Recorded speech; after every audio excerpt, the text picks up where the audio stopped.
Olá, olá, 2 de novembro de 2020, confira as principais notícias desta segunda-feira.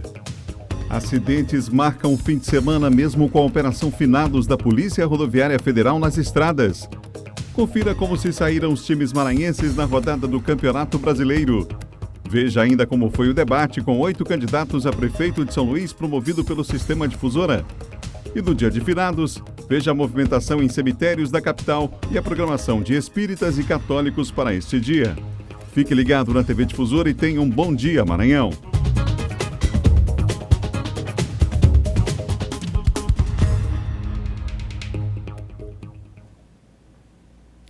Uma ótima segunda-feira para você que acompanha a nossa programação em todo o Maranhão. Estamos unindo o nosso estado com muita informação aqui no nosso Bom Dia, a equipe que chegou de madrugada para fazer esse que é um dos mais tradicionais telejornais da televisão maranhense. Nosso muito obrigado a essa audiência que só cresce na capital e no interior do estado também. Você que nesse feriado prolongado deixou a capital, está no interior acompanhando a nossa programação.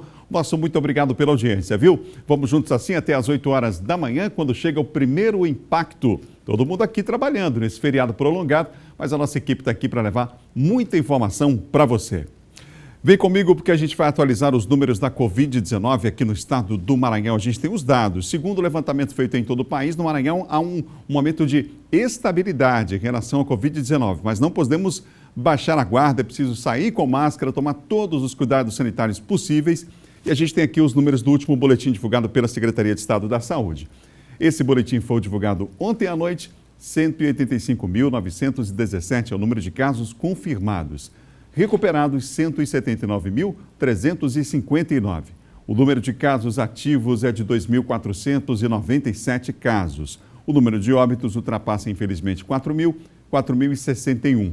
Nas últimas 24 horas, a Secretaria de Estado da Saúde registrou 52 casos na Ilha de São Luís, nenhum caso em Imperatriz e 38 casos nas demais regiões. Esse é o último boletim divulgado pela Secretaria de Estado da Saúde em relação à Covid-19.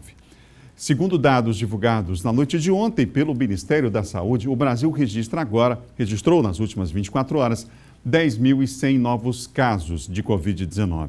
No total, a doença acometeu 5.545.705 brasileiros e foi responsável, infelizmente, por 160.074 óbitos, uma alta de 190 mortes desde o último registro do Ministério da Saúde. Portanto, esses são os números mais atualizados da Covid-19 aqui no Maranhão e também em todo o país.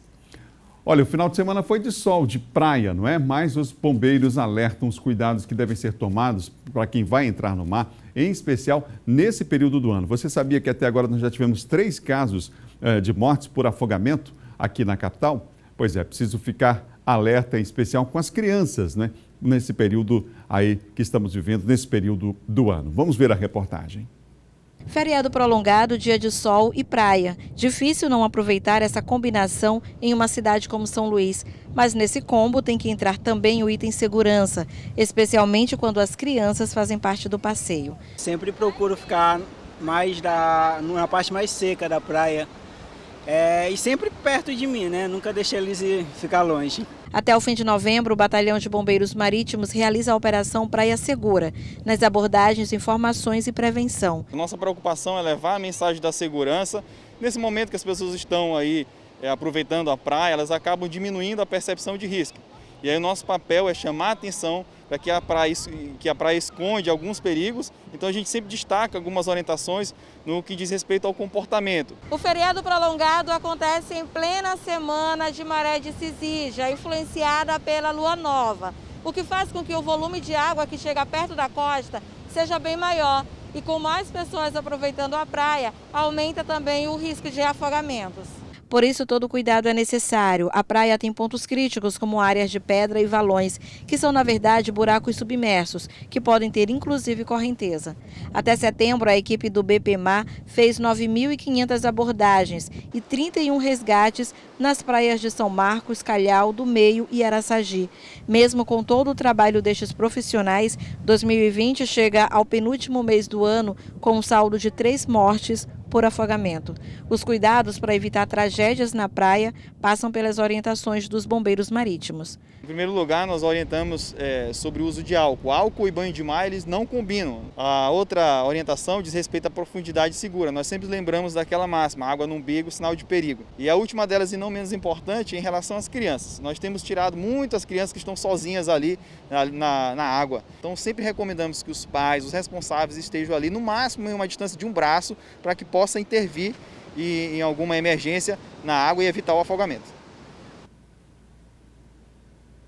É preciso ficar atento, em especial nessa época do ano, né, gente? Como eu falei ainda há pouco, em especial com as crianças. Tem que ter muito cuidado, realmente, nesse período do ano. Isso vale não só aqui para a capital, não, para o interior do estado também, em relação ao banho nos rios também. Já tivemos problemas esse ano em relação ao afogamento aí de adolescentes e de crianças também nesse ano de 2020, não é? Olha, a Polícia Rodoviária Federal realiza a Operação Finados, com o objetivo exatamente de diminuir o número de ocorrências nesse período e alertar os motoristas para os cuidados que devem ser tomados ao dirigir em nossas estradas. Vamos ver na reportagem? Para coibir os acidentes e fiscalizar o trânsito nas rodovias federais do Maranhão, a Polícia Rodoviária Federal iniciou a Operação Finados. Durante o período, agentes da Polícia Rodoviária Federal promoverão o monitoramento dos indicadores de criminalidade. Nesse feriado, a expectativa é que o fluxo de veículos seja intenso nas rodovias federais que cortam a região tocantina. Por isso, a Polícia Rodoviária Federal orienta que os motoristas tenham atenção redobrada na hora de pegar a estrada. A PRF registrou um acidente na BR-222, em Vitória do Mearim, onde um micro-ônibus saiu de pista e, infelizmente, 3 pessoas vieram a óbito. Nesse acidente, as causas presumíveis é que os pneus desse micro-ônibus estariam lisos, carecas, e possivelmente também a pavimentação asfáltica estava molhada, escorregadia. Então a PRF vai intensificar a fiscalização exatamente para verificar o estado de conservação dos pneus e outros itens obrigatórios para que a pessoa que vá pegar a estrada vá com mais segurança. Além disso, entre os focos da fiscalização das equipes da PRF estão a embriaguez ao volante e as ultrapassagens proibidas. O transporte de crianças e o trânsito de motocicletas também serão alvos das abordagens específicas da Polícia Rodoviária Federal. E mesmo com essa operação, gente, vários acidentes marcaram o fim de semana prolongado, em especial lá na região tocantina. É para lá que a gente vai ao vivo agora com Geisel Nascimento, que tem os detalhes aí desses acidentes, dessas ocorrências. Geisel, bom dia para você. Bom dia, Adalberto Melo, bom dia a todos acompanhando a nossa programação. É isso mesmo, infelizmente, um acidente com vítima fatal. O acidente aconteceu ontem na rodovia Pastor Luiz França Moreira, que dá acesso à ponte a Felipe Gregory, que envolveu um carro de passeio e um mototaxista. O acidente aconteceu na noite de ontem. A população ajudou nos primeiros socorros, mas a Polícia Militar foi acionada juntamente com a ambulância da SAMU, foram acionados até o local. O motorista do carro de passeio, nada aconteceu, apenas susto e danos materiais. Mas o mototaxista não resistiu aos ferimentos e morreu. O caso foi registrado ontem. A nossa equipe também de reportagem do Bandeira 2, aqui na cidade de Imperatriz, também registrou e divulgou este acidente. Outros assuntos também que foram registrados pela Polícia Civil foi o que um homem foi vítima de 5 tiros no bairro do Conjunto Planalto e um outro homicídio no bairro Santa Rita foram registrados nesse fim de semana. A Polícia Civil, juntamente com a Polícia Militar, irão investigar os 2 casos, se tem envolvimento com acerto de contas ou envolvimento com o tráfico de drogas. Imperatriz hoje, Adalberto, amanheceu com chuva e a Prefeitura de Imperatriz, por intermédio da Secretaria Municipal de Infraestrutura e Serviços Públicos, Sinfra, iniciou o trabalho de limpeza, recolhimento de entulho e aprofundamento de calhas de riachos e córregos na região do Parque Alvorada 1 e 2. A medida vai ajudar e facilitar o escoamento das águas e reduzir os impactos das chuvas nesses bairros e também pontos estratégicos aqui de Imperatriz. Começamos o mês de novembro, hoje feriado, 2 de novembro, começa também aquela campanha do Novembro Azul que todo mundo já sabe que tem que acontecer, né? Prevenir é o melhor remédio. E nós estaremos divulgando durante toda essa semana, Adalberto, uma programação especial da Prefeitura de Imperatriz por meio da Secretaria de Saúde, para justamente que o homem possa se envolver e facilitar mais na questão do atendimento ao câncer de próstata. Adalberto, voltamos com você no estúdio aí na capital, São Luís, e desejamos um ótimo feriado para todos e um bom trabalho para toda a equipe na TV Difusora. Obrigado, Geisel. Bom dia, bom resto de feriado aí em Imperatriz e que a gente tenha paz em todos os cantos, né? Em especial nas estradas, já estão precisando muito. Obrigado, Geisel.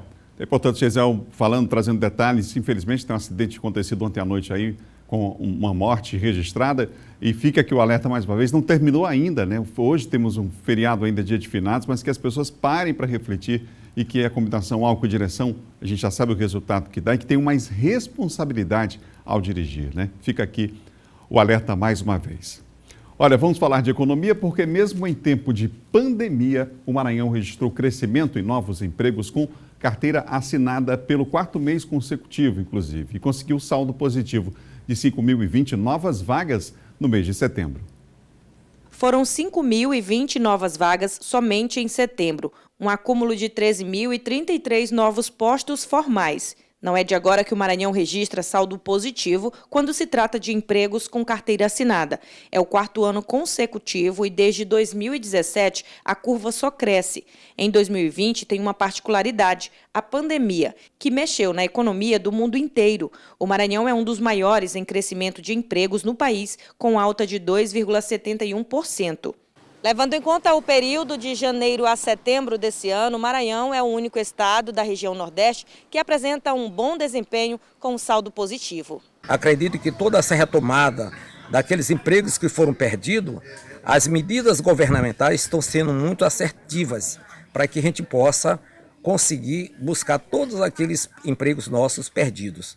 Este especialista explica que a construção civil é um dos setores com maior número de geração de empregos e diz que o crescimento no estado está relacionado à conjuntura atual, com tantas obras em andamento, entre outros fatores que juntos resultam em tantas contratações. Os 3 principais setores de atividade que aumentaram a criação dos postos de trabalho foram o setor de comércio, construção e serviços, que são os 3 principais em todo o país que é responsável por essa retomada do crescimento econômico.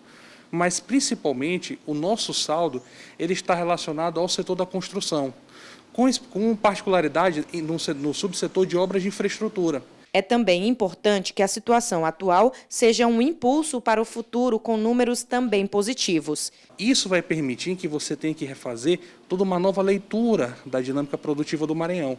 E é necessário que seja feito logo, porque logo em 2021 você vai precisar de toda uma nova mobilização.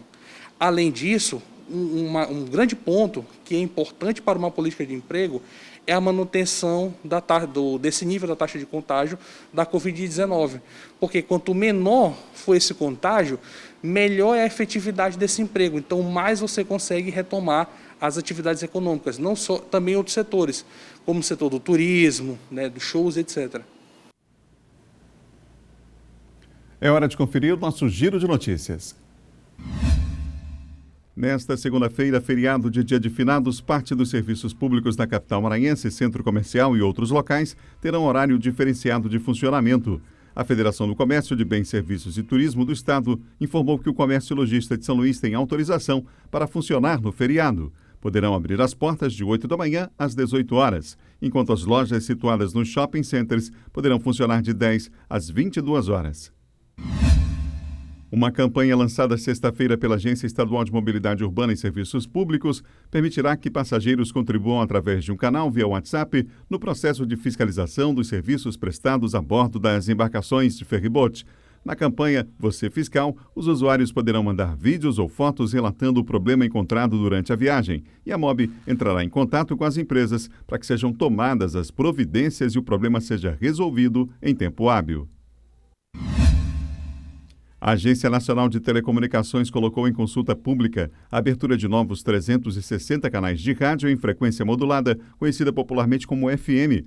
O objetivo é abrir espaço para que emissoras que hoje transmitem em ondas moduladas migrem para a nova faixa. Serão atendidos 17,4% das emissoras AM. Já quando considerado o total de estações FM, a ampliação será de cerca de 5%. De acordo com a Anatel, com essa medida, a demanda por novos canais será regularizada, concluindo o processo de transição. São 7 horas e mais 14 minutos, 7h14. No próximo bloco, o Silva Alves atualiza os principais assuntos da área de segurança, hein? E mais, você vai ver a movimentação nos cemitérios da capital e em algumas cidades do interior do estado também. A gente volta já com Bom Dia, são 7h15. Não sai daí, a gente volta já.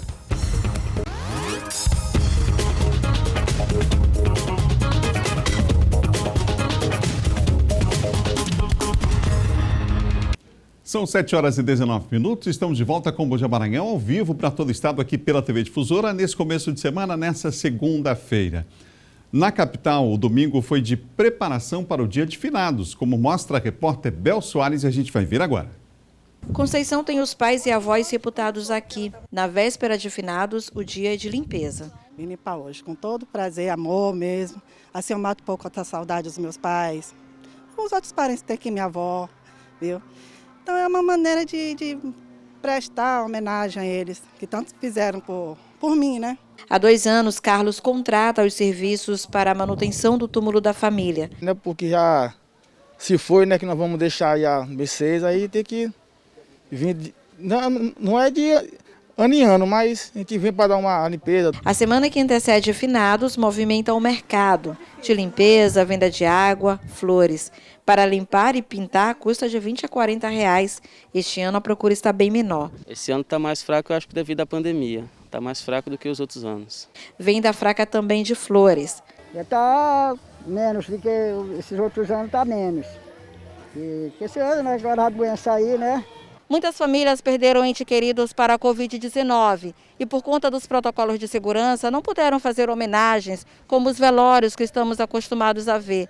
É também por conta da Covid que algumas pessoas decidiram antecipar as homenagens deste dia de Finados. Esta família fez tudo neste domingo. Cuidou do túmulo, trouxe flores e orações pelos entes queridos. Aqui tem minha mãe, meu pai, meu irmão mais novo. E antecipar a visita, porque amanhã deve ter muito mais gente, está muito mais fechado. Aí a gente veio hoje. Já rezamos, já botamos flores, olha como está bonito ali. No espaço que reflete o caminho igual para todos, o contraste do valor dado à memória dos que já se foram. Para uns, túmulos imponentes, para outros, o abandono e o esquecimento. E hoje, como você sabe, é dia de Finados, e os cemitérios da capital têm um esquema especial de funcionamento e, claro, protocolos a seguir por conta da pandemia. Nós vamos ao vivo agora ao cemitério do Gavião, na região central da cidade, com o repórter Eduardo Bueno, que fala como é que está a movimentação. Ô Bueno, bom dia, como é que está a movimentação nesse momento? É uma data diferenciada por conta aí desse período de pandemia também, não é?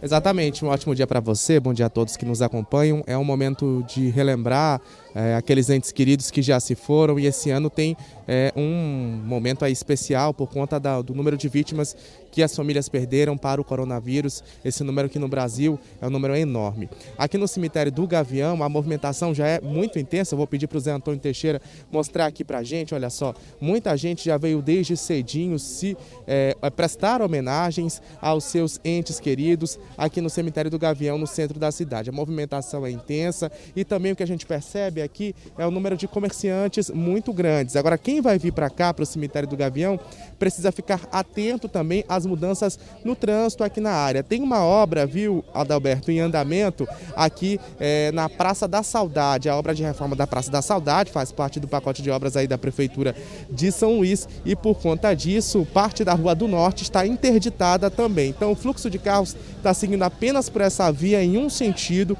aqui no cemitério do Gavião. Como a gente está percebendo aí nas imagens, muita gente veio para cá para ganhar um dinheirinho extra. A gente percebe também que muita gente está seguindo sim as medidas sanitárias, todo mundo vindo de máscara prestar as homenagens aos que se foram. Então a gente vê aí venda de flores, de água, de lanches, enfim, o comércio muito intenso aqui na porta do cemitério do Gavião. A SMTT também está fazendo a fiscalização aqui e também a Polícia Militar reforçando a segurança para que todo mundo consiga vir e prestar prestar sua homenagem tranquilamente, viu? SMTT e Polícia Militar estão fazendo aí a movimentação, a segurança e também fazendo aí a organização do tráfego aqui nessa via. Só para a gente lembrar, viu, em anos anteriores, aqui no Cemitério do Gavião, por exemplo, acontecia uma celebração de 1 em 1 hora. Só que esse ano, por conta da pandemia, serão apenas 2 celebrações religiosas, uma no início da manhã, daqui a pouquinho já está começando a celebração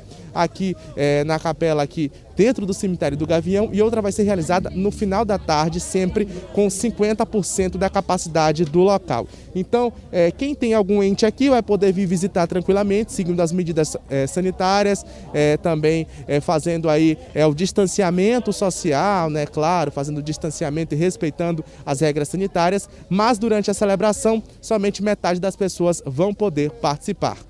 Voltamos ao estúdio do Bom Dia Maranhão.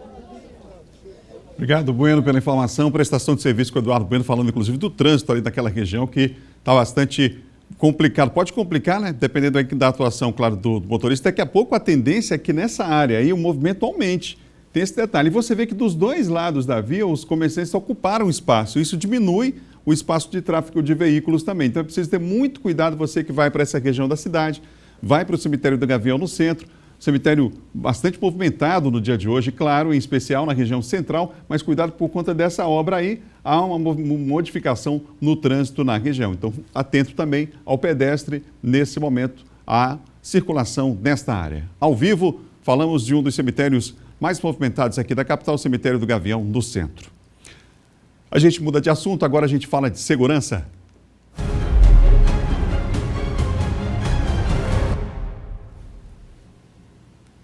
Participa comigo aqui Silvan Alves, que já apresentou agora há pouco o Bandeira 2. Silvan, bom dia. Bom dia, Adalberto. Bom dia a todos. Ô Silvan, você ainda há pouco no Bandeira 2 falava sobre vários assuntos, entre eles sobre a Polícia Civil aqui do Estado que prendeu mãe e filho suspeitos de terem assassinado um idoso a golpes de faca.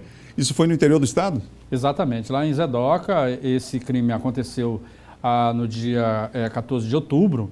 A vítima foi o seu Edmilson, Edmilson Monteiro, um idoso de 65 anos, e, ao que tudo indica, ele foi morto durante um ritual de magia negra. A mãe e filho foram contratados por ele para que eles fizessem um trabalho de macumba, e lá eles acabaram descobrindo que o senhor Edmilson tinha tido uma solicitação de empréstimo aprovada. E aí, eles provavelmente, para roubar o dinheiro, conforme o relato feito pelo acusado, eles acabaram tirando a vida do senhor Edmilson. A polícia desconfiou dos dois. Primeiro porque foram encontrados documentos dos dois na casa. Depois, eles sumiram de uma casa onde eles tinham alugado, quando foram contratados pelo senhor Edmilson para fazer o trabalho, suposto trabalho de macumba. E aí eles desapareceram dessa casa. Já foram encontrados aqui no Maracanã, na região aqui da zona rural, onde eles acabaram sendo presos num mandado de prisão preventiva decretado aí pela Justiça.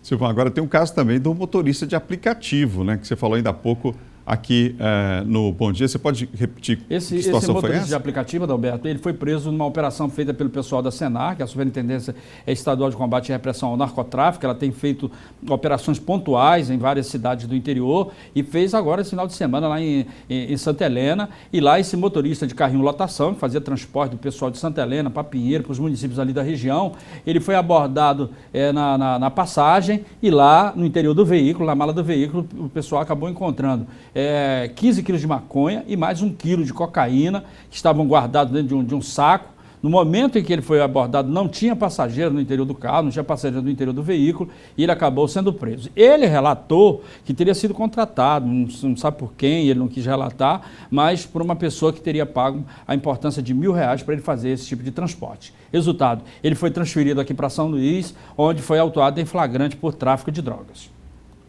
Obrigado, viu, Silvano? Ok. Bom dia, Alberto. Bom dia a você, bom dia a todos. É importante, senhor, falando desse caso aí relacionado a drogas, envolvendo aí um mototaxista, não é?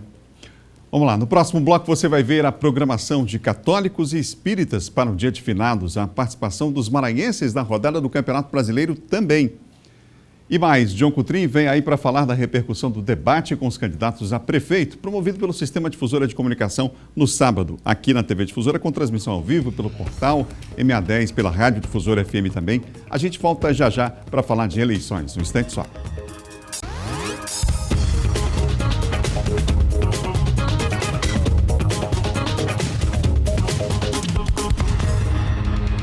Estamos de volta nesta segunda-feira ao vivo para todo o estado com Bom Dia Maranhão aqui pela TV Difusora. Agora a gente vai saber o destaque do fim de semana lá na região dos Cocais. Eu vou para Caxias, TV Sinal Verde, com a jornalista Raquel Souza. Raquel, bom dia. Final de semana, infelizmente, no interior tem também esse lado, né? As pessoas acabam ingerindo bebida alcoólica, enfim, muita confusão e ocorrências policiais aí, infelizmente, não faltam. Em Caxias é assim também? Bom dia. Bom dia, isso mesmo, Adalberto. E, geralmente, no fim de semana, a gente espera aí casos de homicídios registrados, mas graças a Deus, esse final de semana foi até tranquilo. Mas nós temos sim um caso policial aqui para destacar no Bom Dia Maranhão. É que na madrugada de ontem, a Polícia Militar de Caxias atendeu um simulacro de arma de fogo durante a Operação Bairro Seguro, que já existe aqui em Caxias há um bom tempo.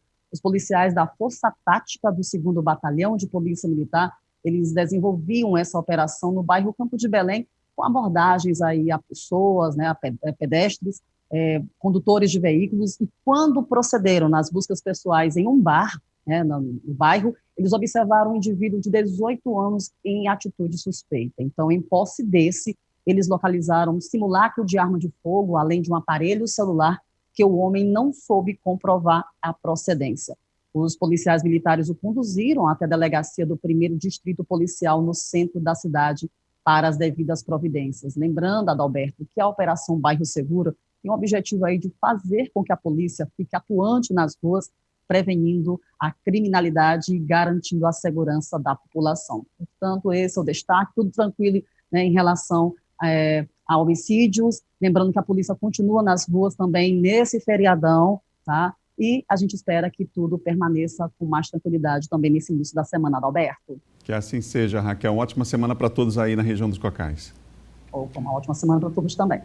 É a Raquel Souza falando direto lá de Caxias, da região dos Cocais, trazendo as principais informações da região leste do estado do Maranhão. Obrigado você pela audiência, você que acompanha a gente aí em Caxias. A gente esteve em Caxias aí para o debate com os candidatos à prefeitura, recebendo o carinho de toda a população, audiência que só cresce aqui do nosso Bom Dia. A gente agradece em nome de toda a nossa equipe. Vamos falar de eleições?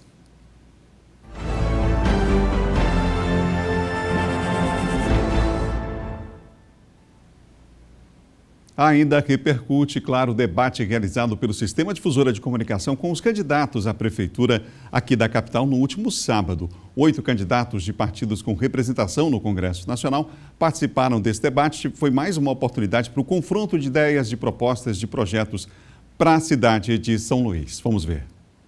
O debate teve início às 5h45 da tarde e contou com a participação dos 8 melhores candidatos colocados nas pesquisas de intenção de votos e que contam com representatividade no Congresso. Eduardo Brade, do Podemos, Neto Evangelista, do Democratas, Rubens Pereira Júnior, do PCdoB, Duarte Júnior, do Republicanos, Iglesias Moisés, do PROS, Bira do Pindaré, do PSB, Geisael Marques, do Partido Rede e Sustentabilidade e Franklin Douglas, do PSOL. Mediado pelo jornalista Adalberto Melo, o debate foi dividido em 4 blocos. Os candidatos iniciaram o debate respondendo ao seguinte questionamento: por que você quer ser prefeito de São Luís? Na sequência, os candidatos responderam perguntas efetuadas pelos jornalistas do Sistema Difusora. No segundo bloco, os candidatos também debateram sobre vários temas, previamente sorteados. Os candidatos debateram entre eles, tendo 1 minuto para respostas, réplicas e tréplicas.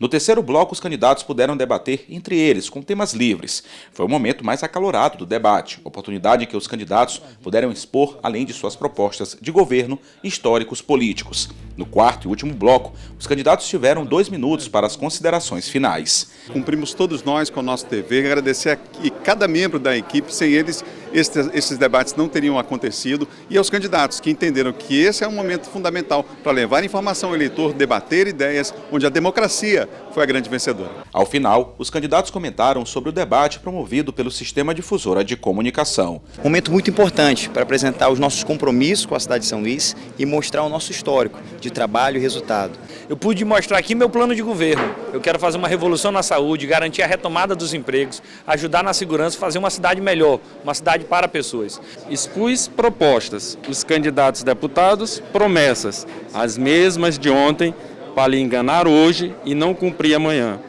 Não caia nisso. Mais uma vez, mantive o foco dentro da política, das propostas. A população quer projetos para a cidade, quer saber o que de fato vai ser feito e não sentir que está numa loja de conveniência que o candidato chega dizendo que ela quer ouvir, sabendo que aquilo não vai ser feito. A gente precisa respeitar a inteligência do eleitor. O momento de descobrir quem está falando a verdade, quais são as melhores propostas para quem quer governar a nossa cidade. E eu tenho certeza que a população percebeu as nossas boas propostas para melhorar a sua vida, de você que me assiste. A difusora está de parabéns pela iniciativa. Acho que foi um bom debate, né? Iniciamos aqui a identificação de quem é quem nessa eleição. Acho que é fundamental que o eleitor saiba, né, não só a história, não só as propostas, mas o que está por trás de cada candidatura. É importante esse espaço aberto pela imprensa maranhense, pela televisão, pelo rádio, para que a gente possa debater propostas. Eu espero que tenha sido proveitoso para as pessoas que estão em casa. Esse espaço é real, esse espaço é o debate verdadeiro, não é fake news, não é apenas rede social, imagens de peças publicitárias, é o debate olho no olho, para que o cidadão possa conhecer cada um dos candidatos e fazer a melhor escolha no dia 15 de novembro. O debate foi transmitido ao vivo pela TV Difusora, Rádio Difusora FM, portal MA10 e por todas as mídias sociais do Sistema Difusora de Comunicação.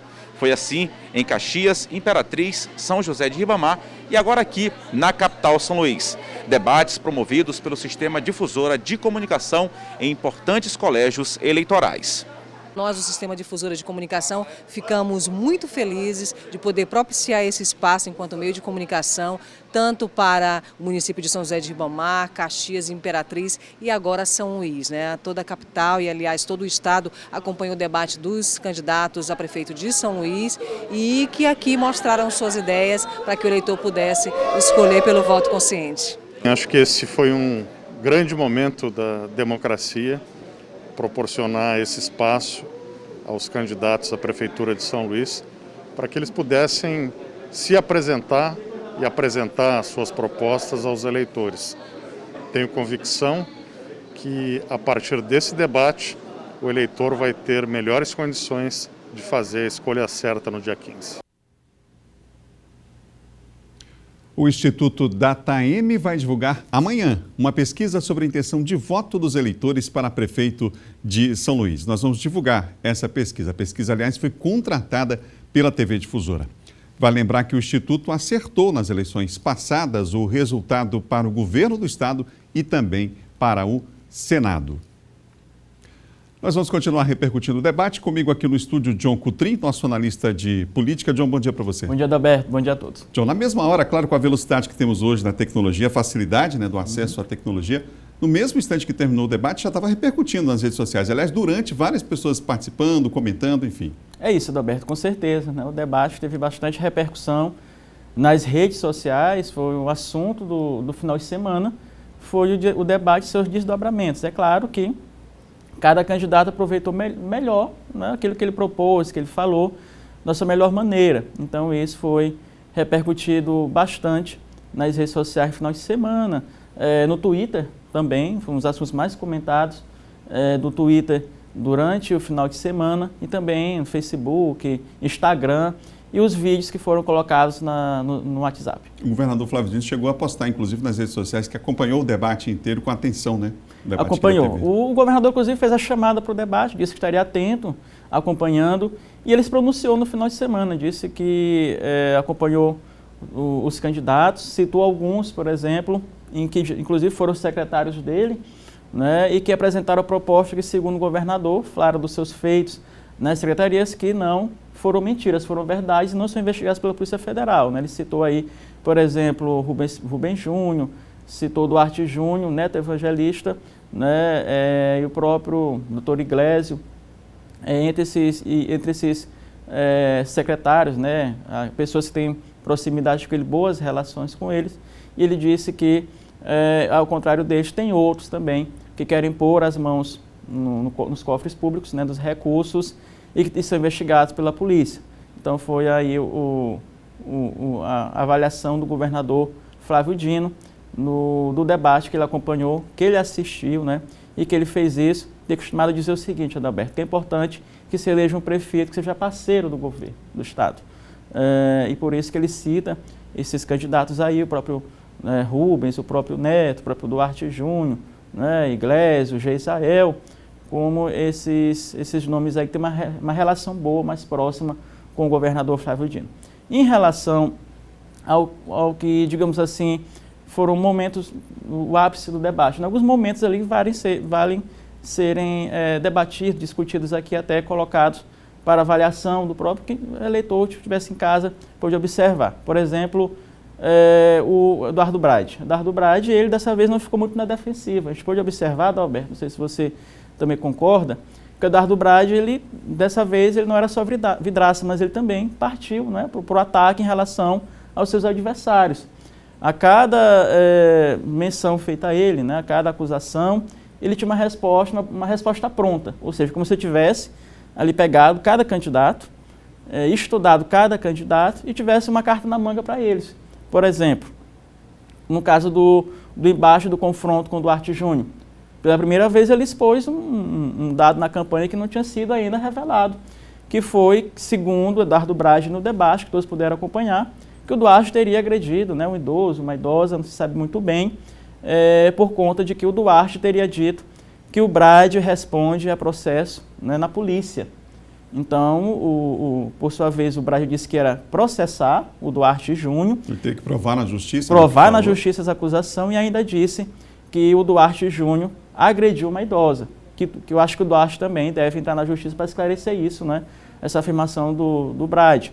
Então, foi um momento ali um pouco tenso do debate, nessa questão do confronto do Braide com o Duarte Júnior. Ou seja, o Braide também parece que há um certo incômodo, Adalberto, quando fala da CAEMA, não é? Ele não gosta muito de ser confrontado em relação a essa questão da CAEMA, e o próprio Neto foi em cima disso. E falaram muito também sobre a vinculação política, né? Com alguns nomes da política em relação ao candidato. Das políticas, em relação, por exemplo, que os candidatos, vários deles, disseram que o Braide esconde o Bolsonaro. Foi um dos assuntos também do debate. O próprio Neto. O Neto teve um desempenho bom, e principalmente quando ele foi ali confrontar o Duarte Júnior. Por quê? Porque é uma discussão em relação ao projeto do Duarte, no que tange aí esse auxílio. E o Neto questionou bastante isso, mas, candidato Duarte, como que você vai implementar esse auxílio aqui em São Luís? Né? O Neto tem batido muito nisso, disse que o governo federal não vai conseguir estender, e pelo valor, segundo o Neto, ele fez um cálculo, se o Duarte for implementar esse auxílio aqui em São Luís, comprometerá 80% da folha, né, da Prefeitura de São Luís, algo em torno de 200 milhões de reais. Ele disse que praticamente é inviável na avaliação do Neto. Então, é preciso que o Duarte, na próxima oportunidade, explique melhor. Sabe que o tempo é muito curto, não é, Adalberto? É muito curto, mas que ele reserve um espaço, o Duarte, para que explique melhor, até para que não pairem dúvidas em relação a isso que ele tem sido bastante questionado, arguído, nessa questão do auxílio. E outras oportunidades virão, né? Tem um ponto e vírgula aí, que tem um pinga-fogo, tem, enfim, o espaço aí que vai continuar sendo aberto nos meios de comunicação para os candidatos se manifestarem até o dia 15, praticamente até as vésperas da eleição. É importante que o Duarte faça isso. O Duarte também, ele também soube também ali fazer alguns embates com o Braide também, não é? Em relação ao Braide, o Duarte também foi para cima dele. O Rubens Pereira Júnior preferiu não polemizar muito. A gente sabe que durante a semana houve aí uma refega com o Duarte Júnior relacionado ao pai, né? O Duarte Júnior, a gente mostrou até aqui no Bom Dia Maranhão, os dois vídeos, tanto do Duarte quanto do Rubens Júnior. O Duarte, que chegou a se referir ao Rubens Júnior como bandido, não é? O pai dele ficha suja, e o Rubens não preferiu não levar isso para o debate, apenas entrou com uma queixa-crime contra o Duarte Júnior na justiça, mas ele não preferiu entrar nesse debate. Então, basicamente, né, foi isso. O Franklin Douglas quis trazer o debate para a questão nacional, inclusive com o Iglesias também, quando debateu com o Iglesias, a questão do presidente Bolsonaro, dos partidos que apoiam o presidente Bolsonaro. Então, Adalberto, basicamente, né, o resumo do debate foi isso, além das propostas que foram apresentadas aí em diversas áreas, saúde, educação, que foram levantadas aí no debate. João, no cenário nacional, esse feriado prolongado, o assunto que tomou conta foi a ida de políticos a Fernando de Noronha. Cada um pode ir, é um destino maravilhoso, claro. Inclusive. Agora não dá para gastar dinheiro público nessa viagem. Não, de forma alguma. O próprio Flávio Bolsonaro ele utilizou dinheiro, né, ali da cota parlamentar dele, recurso público, para financiar o pagamento da saída dele a Fernando de Noronha, só que não era trabalho, Adalberto, não é trabalho. É claro que ele poderia utilizar, pedir o ressarcimento desse dinheiro ali à Câmara, ao Senado, mas desde que fosse a trabalho, o que não ocorreu. Então, o senador Flávio Bolsonaro, ele disse que foi um equívoco da equipe dele, não é? E que vai devolver esse valor algo em torno de R$ 1.600. É claro que isso aí só foi feito depois que houve repercussão, que a imprensa divulgou, né? Somente depois que a imprensa divulgou que foi detectado, segundo ele, esse equívoco, né, do senador Flávio Bolsonaro. Além dele estar lá o secretário da Pesca, né, vários assessores também, Fernando de Noronha, o presidente Jair Bolsonaro preferiu ir para o Guarujá, né, também ficou de ir para Fernando de Noronha, mas preferiu ir para o Guarujá. Então, ainda bem que ele, diante da repercussão pública, ele voltou atrás, né, sabe que tem uma série de privilégios, né, para senadores e deputados aí. É claro que alguns deles abrem mão desses privilégios e outros não, preferem, né, através das benesses, né, gastar aí, usufruir com lazer, com passeios, viagens, e isso acaba repercutindo muito mal. Obrigado, João. Até amanhã. Até amanhã. João Coutrinho, nosso colunista de política aqui do Bom Dia. Você confere agora a agenda dos candidatos a prefeito de São Luís para esta segunda-feira. Bira do Pindaré, pela manhã, tem reunião com coordenação de campanha. À tarde, reunião com lideranças do Novo Angelim. À noite, reunião com lideranças do Anjo da Guarda. Geisael Marques, à tarde, tem reunião com a equipe de campanha. Às 5h35, participa do Pinga Fogo no Ponto e Vírgula, na Rádio Difusora FM. E à noite, live no Instagram. Franklin Douglas, pela manhã, deposita flores nos túmulos de Maria Aragão e Wagner Baldez no cemitério do Gavião. Grava para emissora local e faz panfletagem nas praias. À tarde, grava podcast e programa de rádio de campanha. Neto Evangelista, pela manhã, grava material de campanha. Tem reunião de coordenação. Meio-dia, é entrevistado no programa Hora D da TV Difusora. Às 18 horas, tem reunião com o candidato a vereador na Vila Funil. E às 8 horas da noite, reunião com o candidato a vereador no residencial Morada do Sol, no Maracanã. Duarte Júnior participa de missa de finados às 9 da manhã. À tarde tem gravação de programa eleitoral, reunião com a Associação de Procuradores do Maranhão e reunião com o candidato a vereador. Hoje é dia de finados e alguns candidatos resolveram não ter agenda fechada para o dia de hoje, para essa data de 2 de novembro. Outros candidatos não divulgaram a agenda, por isso que não apareceram aqui nesse momento do Bom Dia. O Pinga Fogo hoje no Ponto e Vírgula, às 5h30 da tarde, lembrando, é entre os candidatos Geisael Marques e o candidato Eduardo Braz. Portanto, é esse o Pinga Fogo de hoje na Rádio Difusora FM. Agora nós vamos falar de esporte.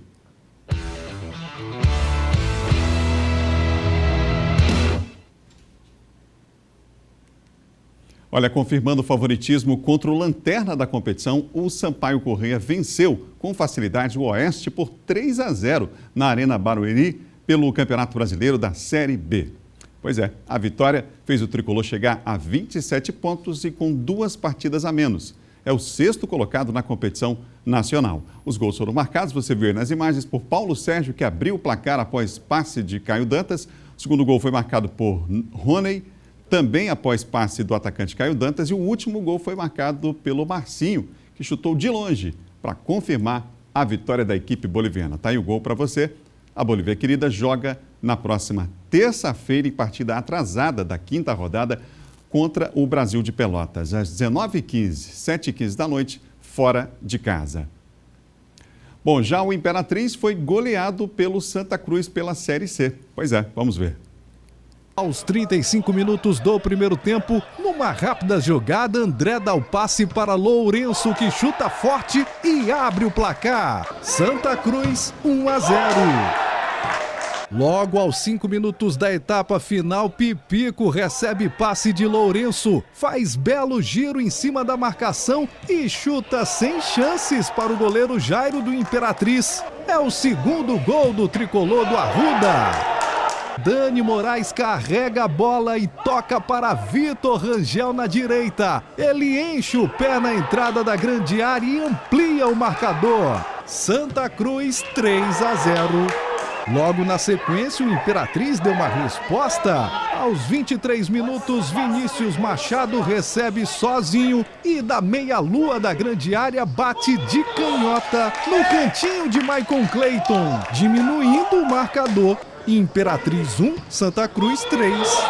Aos 36 minutos, Totti dá o passe, Vitor Rangel é derrubado pelo zagueiro Tomás. Pênalti para o Santinha. Totti bate com tranquilidade e marca mais um. 4-1 para os visitantes. Aos 44 do segundo tempo, Pipico recebe cruzamento de Totti. Cabeceia a bola que ainda desvia em Ramon Baiano do Imperatriz e entra. É o 5º gol do Santa, o 2º de Pipico. No último minuto do jogo, de novo ataque do Santa Cruz. Jaderson recebe de Leonan na frente e chuta no gol do Imperatriz. 6-1 para o Santa Cruz contra o Imperatriz. Com o resultado do jogo de hoje, a equipe do Imperatriz já amarga 12 derrotas consecutivas nesse Campeonato Brasileiro da Série C. A equipe já está rebaixada e vai disputar a Série D do ano que vem. Já o Santa Cruz segue líder do Grupo A nesta competição e vai encaminhando a classificação para a próxima fase da competição. Esse ano foi um ano complicado para o Cavalo de Aço, né? Pela Série D, o Motoclube deu troco no Juventude e agora é vice-líder. Na partida que marcou o encontro dos maranhenses no Brasileiro da Série D, o Moto deu o troco no Juventude, venceu por 2-0 no estádio Josinho Santos. Com o resultado, o time da capital chegou à vice-liderança do Grupo A2. Os gols do Papão foram marcados por Wallace Lima, que, inspirado, garantiu a vitória para o rubro-negro, hein? Motoclube, a equipe do Moto, ocupa a 2ª colocação com 18 pontos e o Juventude é o 3º com 17 pontos. Na próxima rodada, inclusive, os 2 times jogarão fora de casa no sábado. O Moto enfrenta o River e o Juventude encara a equipe do Altos no domingo. Você ligado aqui no Bom Dia Maranhão, a gente muda de assunto. Olha, vítimas da Covid-19 terão missa especial nesse feriado de finados. Além das missas, as homenagens especiais contam até com uma live. A gente vai saber mais detalhes agora dessa programação da Igreja Católica com Eduardo Bueno, que está inclusive agora em uma das igrejas aqui da capital. Eduardo? Oi, bom dia, Adalberto, bom dia a todos. Mais uma vez, melhor dizendo, a celebração está começando agora, a previsão é para começar às 8 horas da manhã, aqui na igreja de São João Batista, na Rua da Paz, no centro da capital. Você está percebendo aí o pessoal já entrando aqui para a celebração, poucos fiéis nesse momento, né? Porque o pessoal ainda está chegando aqui e lá ao fundo ali tem um quadro com algumas fotos das vítimas da Covid-19. A gente cita como exemplo aí o nosso colega jornalista Roberto Fernandes, que está sendo lembrado. Então essas fotos foram colocadas ali para a gente relembrar, né, para os fiéis também relembrarem as 4.000 vítimas, mais de 4.000 vítimas que morreram aqui no estado. Você percebe também que as cadeiras estão respeitando esse distanciamento social. A celebração já começou e não vai ser só essa não, viu, Adalberto? Tem uma outra celebração marcada para as 3 da tarde, só que essa vai ser transmitida lá do bairro do Apicum. De lá, membros da Arquidiocese de São Luís também vão fazer uma celebração para relembrar, então, os profissionais da saúde que acabaram perdendo a vida para a Covid-19. Essa live começa, então, por volta das 3 da tarde, vai ser transmitida pelas redes sociais. Eu volto ao estúdio com você, Adalberto Melo. Obrigado, Eduardo Bueno, pelas informações. Já os espíritas de todo o país realizam hoje a campanha Vida Continua. O evento promovido pela Concafras, Confraternização das Campanhas de Fraternidade Alta de Souza, vai ser esse ano totalmente online. Uma das organizadoras do evento tem detalhes sobre a campanha aqui no Maranhão. Olá, tudo bem? Estou passando aqui para fazer um convite especial a todos vocês que estão em casa, dia 2, dia de finados, muitos que passaram pela experiência de perder algum familiar, algum ente querido e que querem encontrar respostas, o consolo, o entendimento nesse momento de dor, nesse momento de separação momentânea. Nós, do Lar de José, estamos com uma campanha A Vida Continua. Essa campanha ela está acontecendo nesse momento em todo o Brasil, das 7 da manhã até as 7 da noite, pelo canal da TV Mundial do Espiritismo. E aqui em São Luís nós estamos transmitindo também pelo canal do Facebook do Lar de José. Acompanhe palestras sobre desencarnação, vida após morte, e levando consolo, entendimento a todos aqueles que buscam conhecer o Evangelho de nosso Senhor Jesus. Sejam todos muito convidados, muito bem-vindos a essa campanha. Bom Dia Maranhão termina agora. Outras notícias você confere no nosso portal MA10.